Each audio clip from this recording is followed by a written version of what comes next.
Hey everybody, it's the Mad Master here, and I'm just doing a video today. This is kind of a following up video of my video about Steven Tyler and all the controversy. Oh my God, so problematic. Anyways, jokes aside, I wanted to give like kind of a perspective that I I'm not apologizing for my previous video, but I'm just gonna say it's not my place to tell people if they feel traumatized by something or not.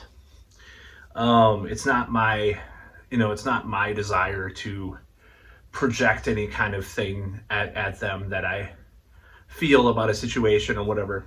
So very well, the accusations could be correct and spot on, and he could be, you know, a villain in this story, so to speak. Now, I have defended rock stars for their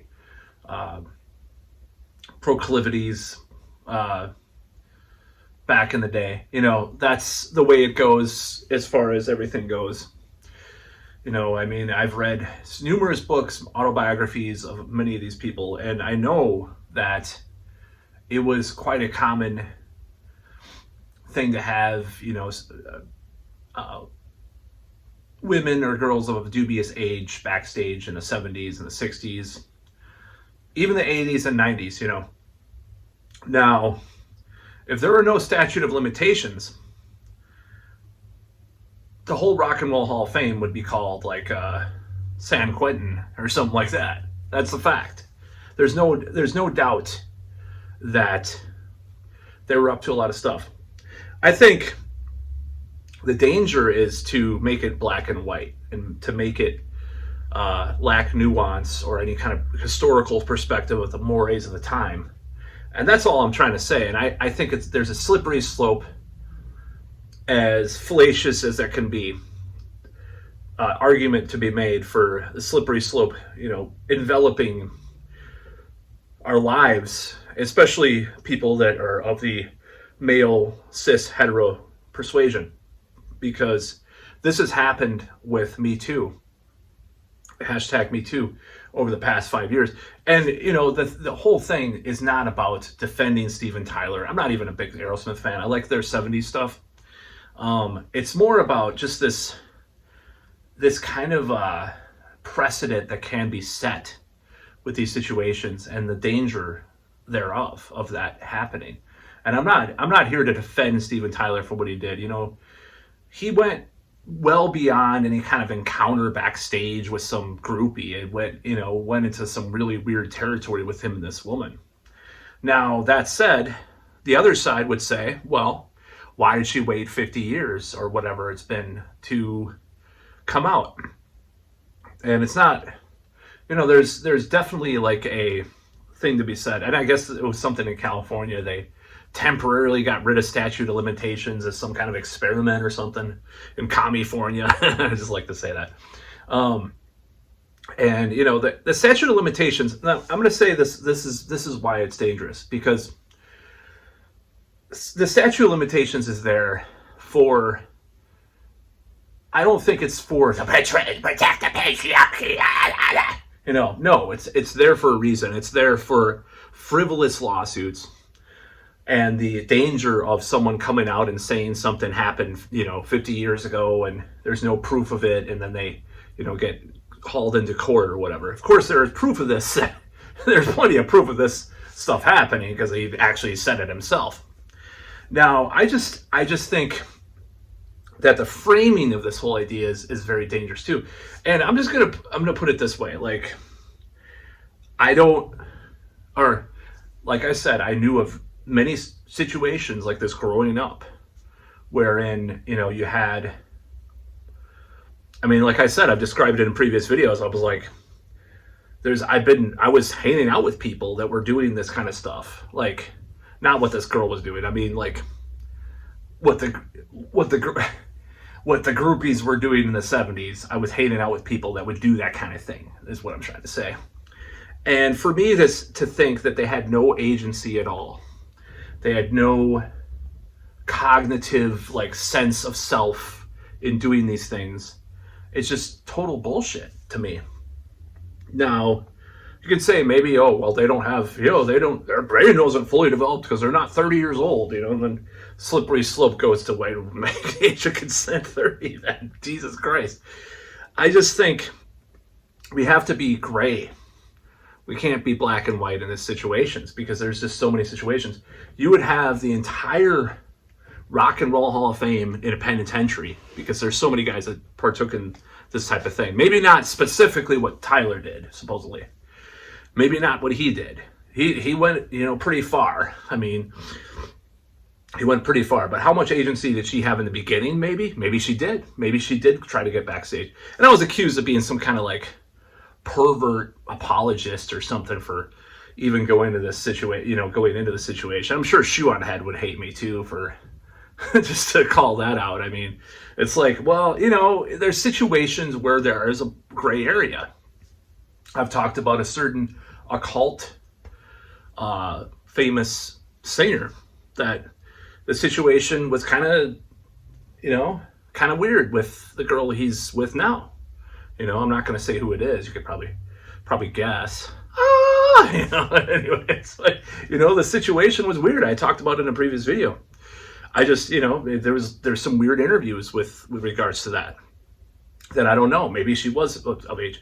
And then you have the different ages in different states and all this stuff, and who's more mature than the other person, like my ex-girlfriend was 19, and not my current ex-girlfriend, but I mean, one of my ex-girlfriends was 19 when, I was 24. Oh, that's problematic too, right? Okay, whatever. And she cheated on me with a 38-year-old. And this guy was like, definitely the traditional, like, predatory, power dynamic wielding guy, like, as the traditional stereotype goes. But I've known other guys that were like totally like passive wimps that were dragged along with their much younger girlfriend, And maybe it was wrong for them to be with him in the first place. Okay, fine. Okay, moral arbiter you are. But I've seen these situations many times. And that's all I'm trying to say is that there's a gray area, And I've grown up with these situations. I have a friend that is with someone like she's 30 years older, essentially, than him. And, even that situation, it kind of started at a possibly problematic, start. I don't know exactly when they met. I don't know exactly when they started doing stuff together. I don't know. I just know that they've been together for like 20 years now. And I met him about like, 12, 13 years ago or whatever, or 13, 14 years ago. But, they've been like married for 20 years. And am I going to say like, oh my God, she was preying on him, Oh my God, it's so problematic. It's so terrible. And then you see the dynamic between the two, and it's not like that. That's what I'm trying to say. Like, it's not this black and white thing. So with Steven Tyler, maybe he was a sick bastard. Maybe he's an asshole. Okay, I'll acknowledge it. I'm just trying to say that this I don't like this pendulum swinging so hard in this direction that we have to discount everything. Common sense goes out the window. That's all I'm trying to say. But yeah, I mean, people don't want to hear it because anything to do with someone that's 24 hours difference between whatever. And obviously, this is a different situation, a different kind of setup. I'm not going to deny it. It's more like Ted Nugent or something.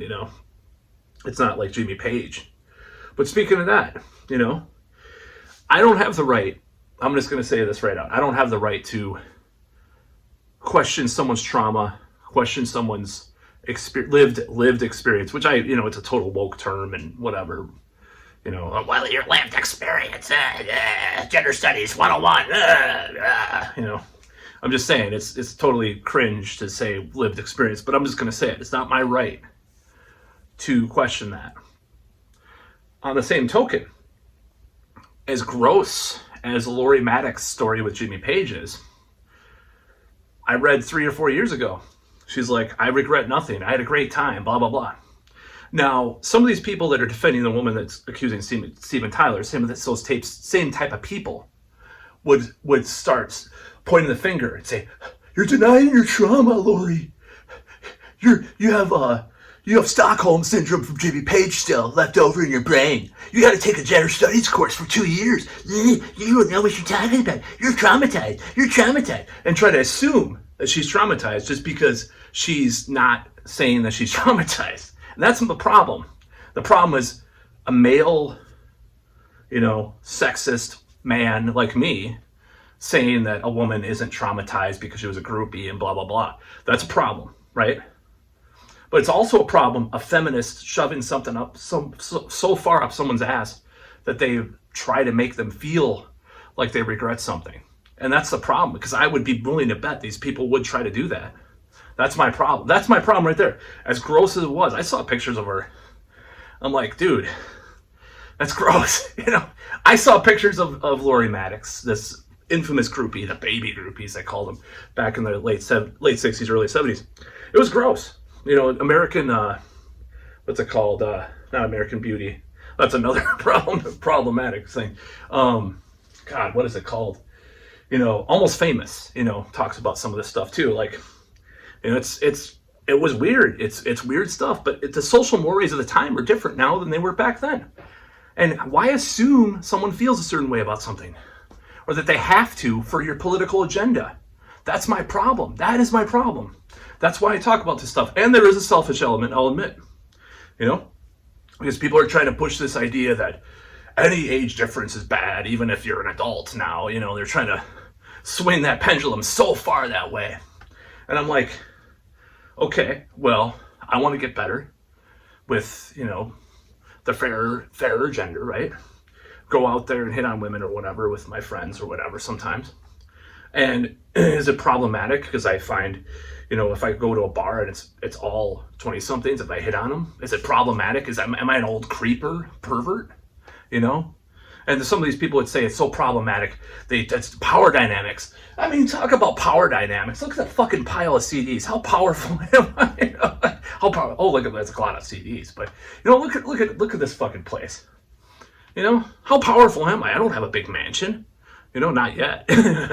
So who knows? But I'm just saying, like, the power dynamics. If I dated like a 22-year-old grad student that's going to make 10 times more than I do in my lifetime, but I'm the man and I'm older, so it's automatically evil. It's automatically terrible. So problematic. Yeah, fuck that. It's bullshit. So that's all I'm trying to say. And I apologize sort of about some of the stuff I said, because I probably jumped the gun a little bit, because anytime this happens, it's like, I think there's been a sea change with Johnny Depp with a lot of this stuff, because that's just a symbol of it going too far. And I'm not saying that Johnny Depp is a saint or anything either, but there's always two sides to the coin. Maybe not with someone that can't consent, obviously. I'm not going to say that, but there's always two sides to the coin. If you're willing to put 17-year-old juvenile defenders in adult prison, then you should be consistent with it. That's all I'm saying. I'm just saying I see hypocrisy and inconsistency, and I don't want to see like every rock star in prison. That's all I'm saying. But if there was fucked up shit with this, obviously there was, possibly, then justice should prevail. Then we should hear it out in court. But it doesn't surprise me if there is some element of this that's very political and very driven by some of these agendas that there are, because there's this agenda that the male species is the most evil thing, and there's no culpability on the women's part for anything. That's how I feel. That's what I see. Maybe I'm a sexist pig, problematic incel, but still, at least I think about these things. But that's about all.